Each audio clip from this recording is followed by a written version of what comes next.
Um, all right, quick turnaround here for an Iowa team that I think is playing as well as anybody in the league right now. You know, they have Michigan State the other night, right there at the end, with the chance to win it in the last 2 minutes.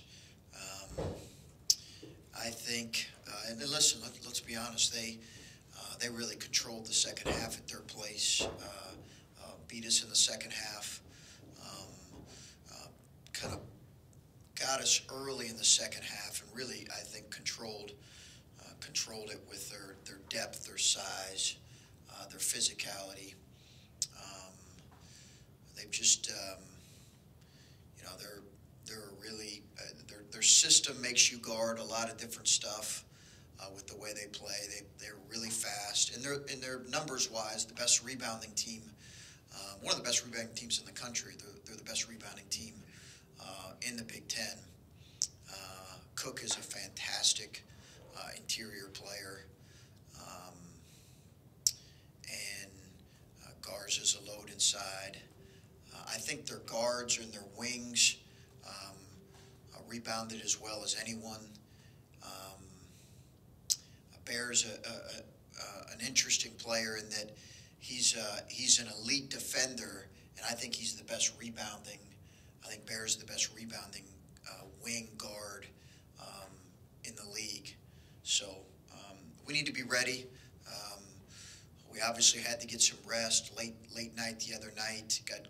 Most of the guys got to bed around 3 or 3:30. So we needed some rest yesterday, and need to have good prep today. Coach, when you get to this time of year, when you're playing teams for the second time around, does that make preparation easier or more difficult, or is it the same when you get to this time? You know, I think typically a little bit quicker maybe because you've played them. It's been a while since we played Iowa, and they're very different now. I think they're much harder to play right now than they. I mean, they've always been harder to play, but I just think they're a different team now than what. And let's be honest, we're going to face a different team than what we faced there in Iowa City. So I think having an understanding of that's going to be really important. But typically, maybe your prep time isn't quite as exhaustive, but it has been a while since we played them. That was our third or maybe our third Big Ten game. I think that's right. So it's been a while. And do you have any update on Cam's status for tomorrow? Yeah, no update as of now. Maybe at some point we will. I'll let Dan kind of release that, but no further updates right now with him. Chris, I asked you before the Purdue game about playing a smaller lineup. Obviously, it worked to your benefit there in the second half. When you got here, when did you maybe come to the realization that you could play that way? I mean, you got to look at the roster and the guys on the floor, but when did it hit you that could maybe be a weapon for you? Well, you know, I think maybe earlier in the year, as we got to playing game, I've always felt like in today's game, you know, you don't always listen. There are very few. There are not a lot of people now. Iowa does. They have they have great size, incredible size, but you know, not everybody plays a true kind of low post center anymore. Some do, but for the bulk of the game, I think you do have to have some variety in your attack, both defensively and offensively.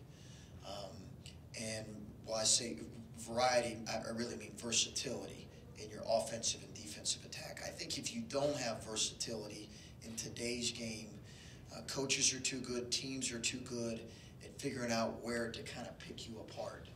And not only do we see that in college, we certainly see that in the NBA. Golden State does not have a true center. So I just think it's a lot of it is the way the game has evolved into. Now we obviously have a true center in Caleb, but the reality is they were when we were utilizing that lineup, they were getting us in foul trouble and they had an advantage there. You mentioned it's not a it's not a new thing, but it's been maybe a couple of years when Golden State started doing it. But maybe when the trend first started happening, how receptive were you to that idea? Just looking at some of your Butler lineups, there were times you looked like you were playing a 6'6", 6'7" guy at the 5. Yeah, we were. Yeah, we were, and we have. I've always believed in having the ability to potentially go to something like that. We had a 6'7"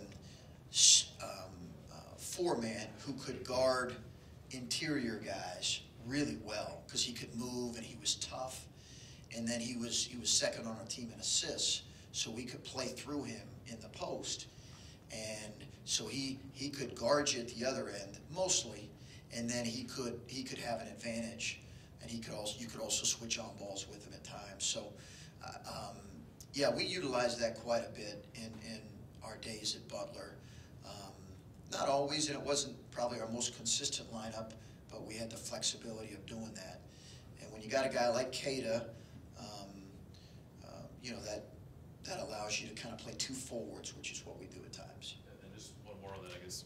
It wasn't surprising to see you go small, but I think it was surprising maybe to see you put Andre on Haas. Why was he the guy that you put in that role? Let's figure out how much I want to give away here.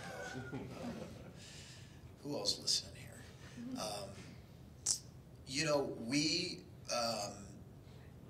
There are different times where we will come and trap the post, and we like to do it with our biggest, longest guy coming to trap the post, and I think we all know who that is.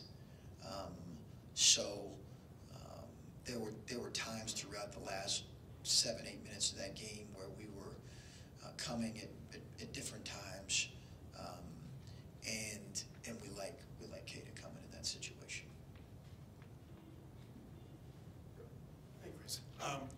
You said Iowa's a lot different. Can you kind of detail how different they are than last time? Well, I just think they're, they had some injuries earlier in the year where I think they were probably putting together their lineup. I just think they're playing very well right now. I thought they were so good the other night against Michigan State, and they've always been a team that you look at and say probably the deepest or one of the deepest teams in the Big Ten. But I've just got great respect for how difficult they are to guard, and then their length and size makes it difficult for you to score on them. So I think probably just kind of playing together and figuring out some of their injuries that they had earlier in the year, and playing through that. I just think they've got some interior guys that are very gifted. Their guards play very hard. Like I said, I think Bear is the best rebounding guard and one of the best defenders in the league.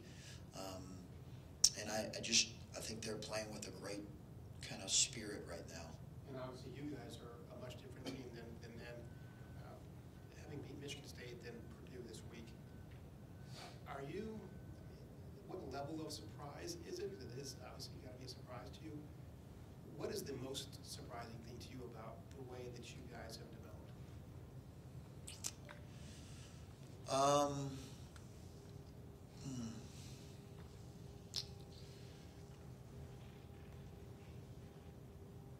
There's a lot. I don't know if I can pinpoint one thing. This has been a season full of surprises. So I think maybe I don't know that I've been surprised by our team's resilience, but I think because you get to know the type of kids, the character that our group has, but I've probably been pleasantly surprised with that because it's happened a lot in games. And some of it's been our own doing with getting down in certain situations, we've had an incredibly resilient group, and we're going to have to hope that continues because, our guys know, and I've reminded them that this closing stretch, Purdue and Iowa playing very well, and then these games on the road, it's by far the most difficult that I've faced, and I think one of the most difficult closing stretches in the league. So from game to game, we're going to have to be resilient. In the game, we're going to have to be resilient. games question. The preparation, because you've seen them, for the guys, because you have a quick turnaround, you had to get them some rest. Does it help that you can say, you've seen this guy before, you're familiar not just on tape, but you've actually played against him? Does that make it a little bit easier for you guys to get the message across, I guess? I think so, and I think our guys hopefully understand that they took it to us in the second half. They beat us up there in the second half and beat us overall. So hopefully our guys have an understanding of that, and I think our guys understand emotionally. Yesterday, as much as anything, was trying to kind of get our focus on to Iowa, and then continuing that into today. But I just will tell you, just again, their team is just evolved like any team does. So they're not completely different, but they are maybe as different as any team will play for the second time. So it's like in Indiana, they'll be different as well, but we just played Indiana, and now we're playing them again in 2 weeks. Whereas Iowa, it's almost like, there's a season in between when we played them. So they do there's a lot more changes. And you kind of just touched on this, but you guys, you beat Michigan State early in the year, big upset, came out and were focused again. How do you maintain that focus? What do you have to do to make sure that, they're not still thinking about that win? Because obviously, they were pretty excited post-game. How do you sure. let that go and move Sure. on out quick? Well, you hope you have a mature group. I think if we come out, if we don't come out ready, they'll make a very quick run on us, and it'll be a long night. And I do think you reflect back on Penn State, even though again I don't want to take anything away from Penn State, but they came at us like I know Iowa will, in such a way that we were on our heels really from the first 5 minutes on. And when you have talented, good teams, they can do that. I hope our guys would appreciate the fact that if we don't just come with the right approach, it's going to be a long night for us. Now, when you win the number of games that we've won here in this stretch, you wonder as a coach, is that heard? As much as it needs to be heard, and we'll continue to try to emphasize that to them, because that is reality. That it'll be a long night for us if we don't come out. We are going to need to play well. I expect it to be a really challenging game in a lot of ways, and if we don't come ready to play, it'll be a very long night. Okay, 2 more. You mentioned how Caleb got into foul trouble the other night. Can there be any benefits? I mean, in the long run. See, in the moment, there weren't any benefits for him being on the bench, but can there be benefits for him later on, playing in a game like that up against a guy like Haas? Well, I think you just learn from it. Haas is a Haas. He's an initiator, and he's physical, and he initiates everything in the low post, and you almost are forced to call something in there. But, you guys have seen him, have watched him, and you'll see it tomorrow. Like, their bigs are very physical, and they're big, and they're a tremendous rebound.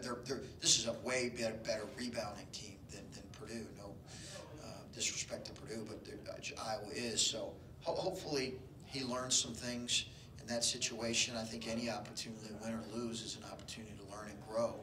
And I thought he really did a good job battling. Maybe I was trying to get him to the 10-minute mark with 1 foul. Maybe I prevented him from being as aggressive as he needed to be by saying that to him. But I'm sure he'll learn from that. I can take maybe 2 more. Coach, you've won so many different games in so many different ways this season. You've won with 17 threes or 2 threes. You've won when Keita maybe isn't having his best night. You've won when Caleb obviously got into foul trouble last night and you went to small ball and pulled out the victory against the number 3 team in the country. I mean, how dangerous do you feel like this team's – you guys just seem like you have the ability to adapt within the moment. How dangerous do you feel like that makes this team down the stretch, and especially when tournament time comes with that versatility and that ability to adapt to any situation? Well, I think if you're going to have a good season, you can't just win one way. And I'm not necessarily saying stylistically as much as there's going to have to be, you're going to have to find a way to win in different ways. And, the other night it was probably the contribution from our bench as much as anything. And we've had some nights where we've gotten zero production from our bench offensively. But I think if you're gonna put together a good season, the teams that I've been a part of have been good. They just they find a way to maybe not always look our best, and we very much have to improve. But they find a way just to kind of hang around and make the necessary plays late. And the teams that haven't been able to put a good season together can't seem to adjust in the midst of a game, or can't seem to respond to what the game's requiring at that moment, and they don't adjust, and they end up losing. And this group has shown the ability to adjust and to find a way at the end. And we've got to keep doing that, because teams provide a lot of different challenges. No one team provides the same. I mean, like Iowa's going to present a lot different challenges than Purdue did. So hopefully we can continue to do that. It sounds like tomorrow may be a sellout or close to it. I don't know how many tickets are left, but Get close. Okay. Do I need to say anything on that? Normally you coach me up on what to say. Yeah, go ahead. Okay. We'll meet everybody there. Are you going to coach me up on what to say? Come early so everybody gets parking in the game on time. Want to make sure everybody comes early. Okay, so you can get parking taken care of, and we do need everyone loud and as loud as they've been for this game. I just wanted to ask along those lines. I know there are a lot of things you want to accomplish here, but one of them seemed to be just to get people back into this building, and you have a lot of basketball left and things to accomplish, but just to know that there's that interest now, what's that mean to you? Well, that's great. I love the fact that people have an interest in it and are excited about it. And I think our guys have earned that. But you got to earn that every time out. If we go out tomorrow, and I think the thing you realize about home games and home environments is it doesn't, like our guys have to understand this, and I know they do. You don't go into it with a big crowd and say, okay, now we've got an advantage. It doesn't get us extra points. It doesn't get us extra stops. It doesn't get us 50-50 balls. I'm not discounting it, because the crowds, our Buckeye Nation has been incredible. But I think our approach needs to be one. We have to come out and earn each and every possession tomorrow, regardless. But the fact that there is excitement and enthusiasm, I think our guys have earned it, and I'm excited about that. And I just hope on our part we can continue to provide fun moments for our fans to watch. And that's really what I feel like is on us to do, and our responsibility. And all the other stuff, I know I have a role in that, but that's really our focus now, is how can we play good basketball. Go ahead, last one. This is a little bit off topic, but you guys are obviously having a great year, and then in Cincinnati you have two teams, Xavier and Cincinnati, and they're top 10. You're new to Ohio, but do you have an appreciation of what's going on in this state this year with college basketball? You kind of got tunnel vision as a coach. Although, Chris Mack and I were texting a little bit a couple days ago, and just talking about each other's finishing strong, and so I'm aware, and obviously aware of them, because they just played Butler, and aware of Cincinnati a little bit. I got a lot of respect for Mick and for both of those programs, for Xavier and Cincinnati. They've been good for a number of years, right? I think everybody knows how consistently good those programs has been. I came from a state to where, in Indiana, where you had 4 or 5 teams in the NCAA tournament every year, 3 or 4, and it's a great thing for the state. It's a tremendous thing for your state, for the state of Ohio, to have quality basketball that they can watch and root for, and we have outstanding programs here. But I couldn't rattle off their records, or I didn't know they were both in the top 10. I just know they've had outstanding seasons, and so I'm just trying to have a good day here. So.